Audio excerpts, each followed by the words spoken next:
कानवे करतावे। बेवफा recording studio Nawada. जखने जैमी ससुररिया यरमा कानवे करतावे।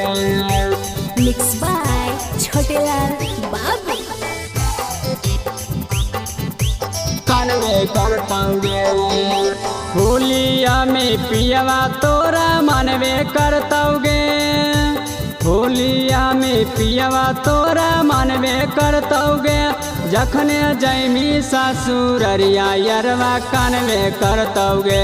जखने जैमी ससुररिया यरवा कानवे करतावे। लहंगा में पुआ पूरी छानवे करतावे। लहंगा में पुआ पूरी छानवे करतावे। जखने जैमी ससुररिया यरवा कानवे करतावे। जखने जैमी ससुररिया यरवा कानवे करतावे।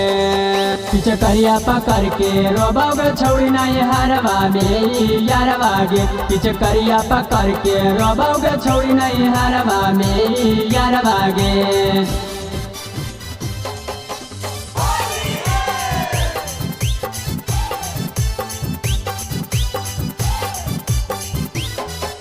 जब से छोड़ के गया नहीं छौड़ी काटौ नहीं रात गे।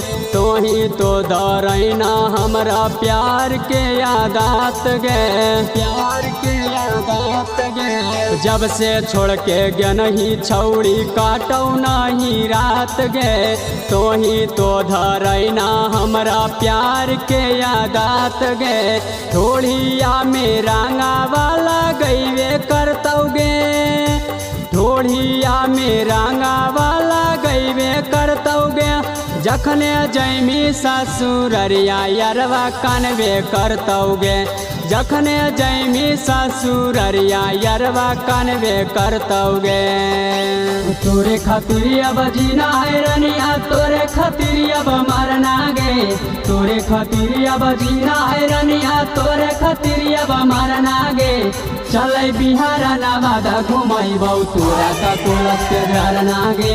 चलै बिहार नवादा घुमैबौ तोरा का कोलस के झरना गे। हमरा छोड़ के खैमा जाके भातार के भात गे। तेही अवसराप तोरा हो जई में मसमात गे। हो जई में मसमात गे। हमरा छोड़ के खैमा जाके भातार के भात गे।